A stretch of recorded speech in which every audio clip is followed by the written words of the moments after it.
Today's story is by a user named Mr. Beef Thighs. This is the story of the man from the well.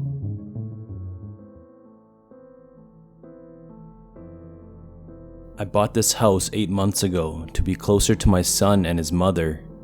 His mom and I don't have a great relationship. We hardly speak, but I wanted to be nearby my son in case of an emergency, and driving 2 hours out to this shitty bumble town to pick him up every other week got old real fast. So I bought the house. I thought I got a good deal. 2 bed, 2 bath on a decent amount of land with an old barn and a boarded up well out back. If any of you have been trying to buy a house the past few years, you'll know how competitive it is. In an idiotic attempt to impress the seller, I waived the inspection. Never waived the inspection.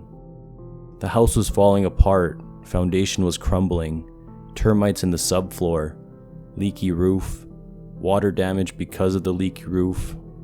I was hemorrhaging cash just trying to get the place livable, but I was close to my son and the ever-growing to-do list kept me busy, which was nice in a boring country town like this. A few weeks went by and the house became livable enough for me to feel comfortable, allowing Theo, my son, to spend the night in the new house. The time, money, and effort I spent on the shitty little house were all worth it in those short weekends that I had custody.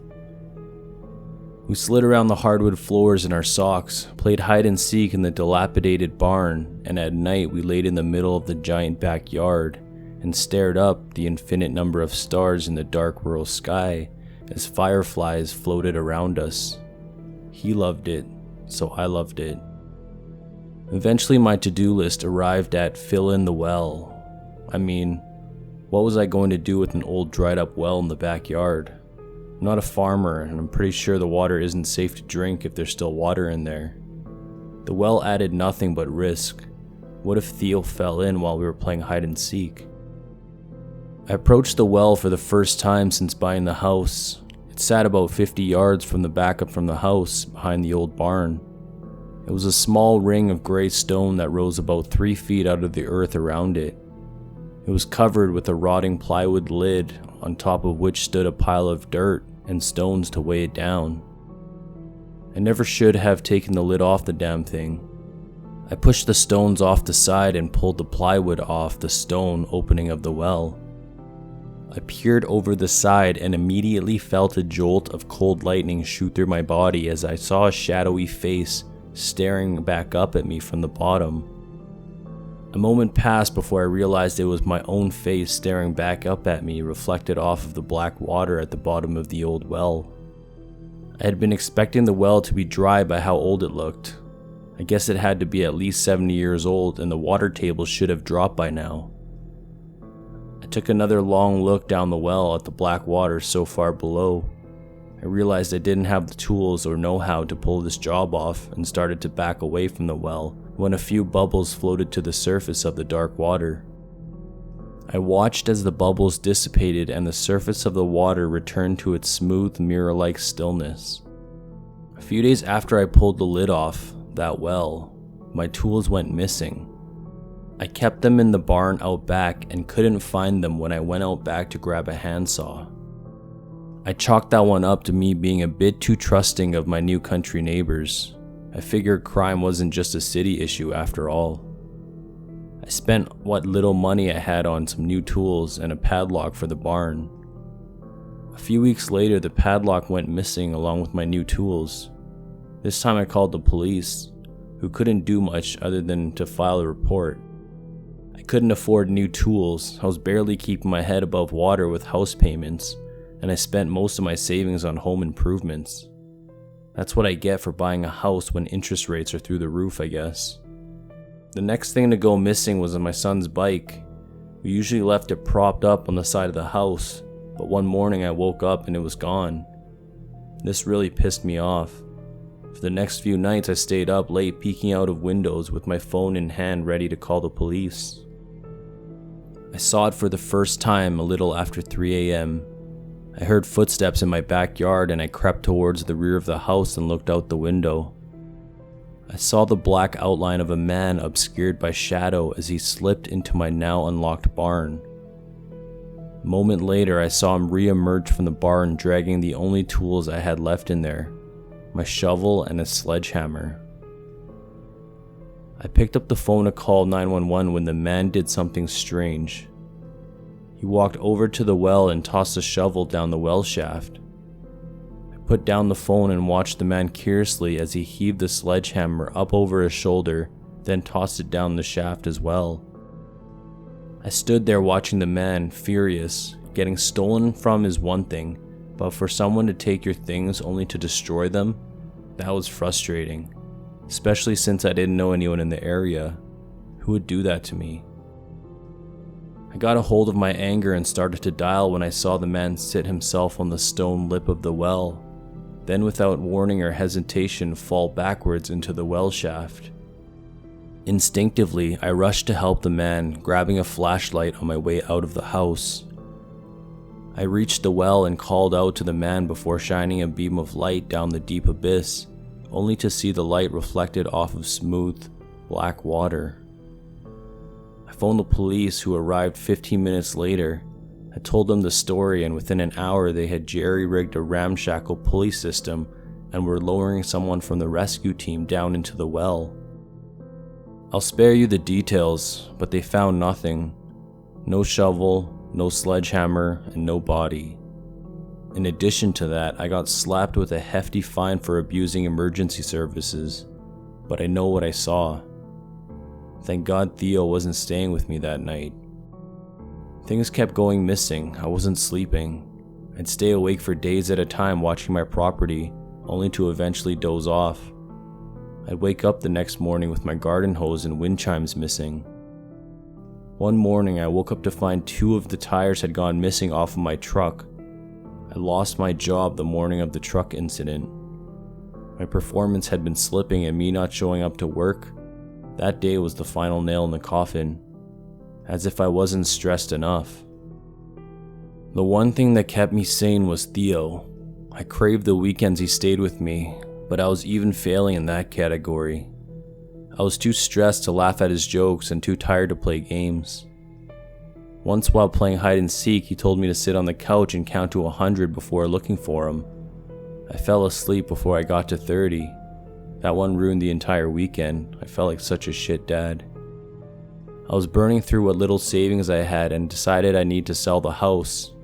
Too bad no one wants an overpriced fixer-upper in this market. Especially not in this town. I was trapped. Felt like I was suffering under the weight of my own life. I tried to live simply. I had a good job. I didn't lavish my son with the gifts he deserved, and still I felt like I was getting priced out of just existing. I made up my mind, no more worrying about the well man. I'd go to sleep early, send out constant stream of resumes from 8 a.m. until 5 p.m., and I would make an effort to make Theo's weekends at my house as much fun as possible for him. I was going to reinvent myself, turn a tragedy into opportunity, take control of my life. I woke up that night to a loud boom. I slowly rose from bed, thinking Theo had just knocked a chair over trying to get to the cookies on top of the fridge, like he had so many times in the past. I sat there at the foot of my bed and took a moment to fully wake up so I could coherently parent. It had been a while since I had gotten a full night of sleep. I was exhausted. I looked at the clock and saw a big red 3:16 shining back at me. I walked out of my bedroom and was confronted by a scene that turned my blood cold. The front door had been kicked in. Splinters of wood were strewn across the living room, and I saw through the open door large, wet footprints that led up to the porch, into the house, and down the hallway into Theo's room. Quickly but silently, I grabbed a kitchen knife and tracked the footprints to Theo's room and pushed the door open. Theo was lying in bed, still asleep but without covers. His blanket was missing along with some of the stuffed animals he usually cuddles with. I quickly retraced the footsteps back outside just in time to see the black silhouette of a man toss an armful of blankets down into the well before jumping in after them. I went back into the house, barricaded the door, put another blanket on my son, and waited for the sun to rise. When Theo's mom came to pick him up the next day, I told her that Theo wouldn't be able to stay with me for a few months. I would be traveling for work, then the house would be getting an extensive remodel, so it wouldn't be safe for him to be here with all the power tools, exposed wires, and nails. She was more than happy to take him away from me and didn't ask any questions. Like I said, we don't have a good relationship. Saying goodbye to Theo was tough, but he didn't understand what was happening. He just asked if we could camp in the barn when he came back. I agreed. My plans to reinvent myself were put on an indefinite hold. I was back to obsessing over the well man. How could I not? He just broke into my home and took the covers off of my sleeping child. Playtime was over. As soon as Theo and his mom pulled out of the driveway, I marched over to the well and covered it with the plywood lid that had previously capped it. I spent 2 full hours searching for large rocks to weigh the lid down with. The lid bowed under a mountain of rocks by the time I was done. With that taken care of, I went to work fixing my front door. I couldn't afford a repairman or any materials, but I managed to get it fixed up well enough to have it be able to lock again, not that it really helped much. Exhausted, I fell asleep early that night. A week passed without an incident. I started a job search, but I was still short on funds, so I started selling off some possessions to help pay the mortgage. My collection of silver dollars was enough to pay the mortgage for a month, but the bills were stacking up. Internet, electricity, gas, trash, water. I'd sold some kitchen appliances and my Xbox to help pay for those. I walked into town and started passing out my resumes at restaurants and local hardware stores in an attempt to secure some sort of income no matter how meager. I finally landed a gig at a honey-baked ham shop in the back preparing food. $10 an hour for 30 hours a week. It would cover a good portion, but not all of my mortgage. It would have to do. It was back-breaking work, 6 hours a day of carving up ham legs, sawing through femur bones in a blazing hot kitchen, but it bought me time to find another job. I could also sneak some food out every now and then so I wouldn't have to worry about dinner.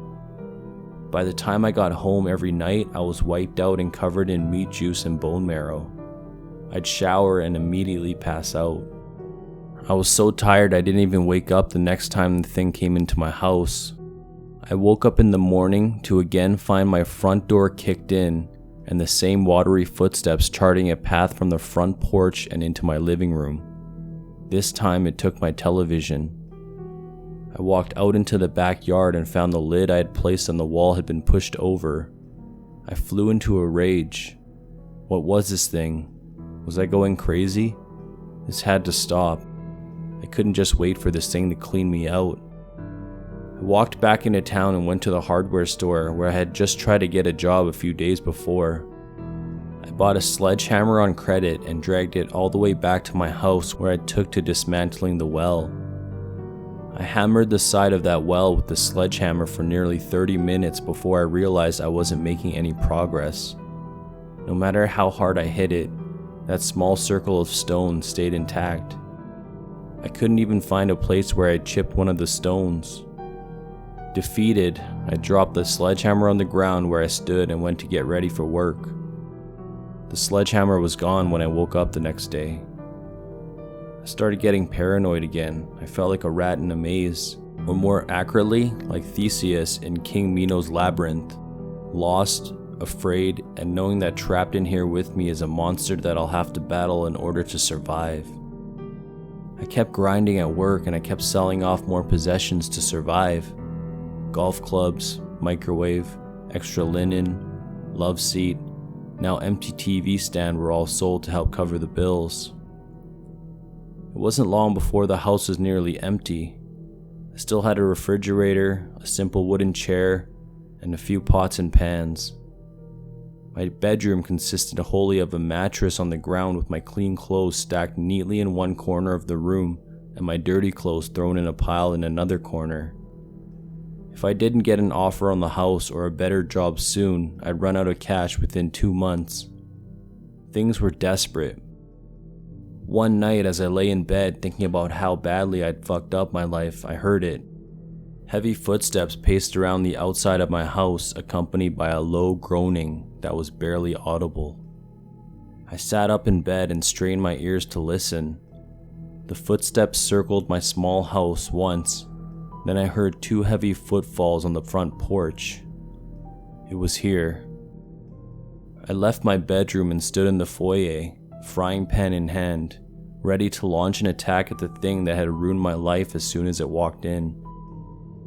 The wet footfalls continued up the porch and stopped at the front door, which now, due to extensive damage, was not able to lock. I stood in silence and held my breath, having no clue what to expect to see walk through my front door in a matter of seconds. I had seen it before. It had the shape of a man, but I could never see more than its silhouette, and I knew whatever was about to walk in my home was no man. I raised the frying pan above my head in anticipation. The door creaked as it slowly swung open. Standing in my door was a man. He was still silhouetted against the porch light, but it was the best view of him I had seen so far. He was dripping wet and caked with mud. His ghost white skin was swollen and was dotted with large black patches of decomposition. His clothes had deteriorated to rags. His lips and the tips of his fingers were blue as if he was hypothermic. He stared at me with dead, milky eyes. I froze. My plan of attack evaporated before it even started. I was expecting to see something mystical, otherworldly, impossible, but expecting to see something and actually seeing something are 2 totally different things. You never know how you might react when a dead man walks into your foyer. The dead man took a wet, squishy step into my home, and then another. It was then I finally managed to break free from my stupor and rushed at the dead man with a frying pan. I swung down on the man's head, intending to cave it in. A wet, clammy hand rushed to meet mine and he caught me by the wrist. The man's other hand grabbed me by the throat and lifted me off my feet. That's all I remember. I woke up the next morning with a blinding headache on the floor of the foyer. The door was still wide open. My house was empty. It took everything it could find. No mattress, chair, fridge, clothes, nothing. Even the shower curtain was missing. All I have left is the phone I'm writing this on. I don't even have the charger. That was 3 days ago. Do you know why we throw coins into wishing wells? Ask anyone and you'll get a different answer. Sometimes they'll tell you it's because fairies live there. Sometimes it's a show of respect for the value of the life-giving resource of water. But I know the real reason. It's an offering, a tribute, a payment to keep whatever is down there from crawling back up and taking it from you. I realize this now. Pity it's too late for me to do anything about it. I have nothing left to keep the beast at bay. It's inside my house now. I can see its shadow under the crack of my bedroom door. With any luck, it will just take my phone, but I have a feeling it wants more. It's already taken everything from me. If any of you read this, send a couple prayers up for Theo. I'm sorry we won't get to camp in the barn. A funny thought just came to me. I have life insurance. I'm technically worth more dead than alive. Goodbye.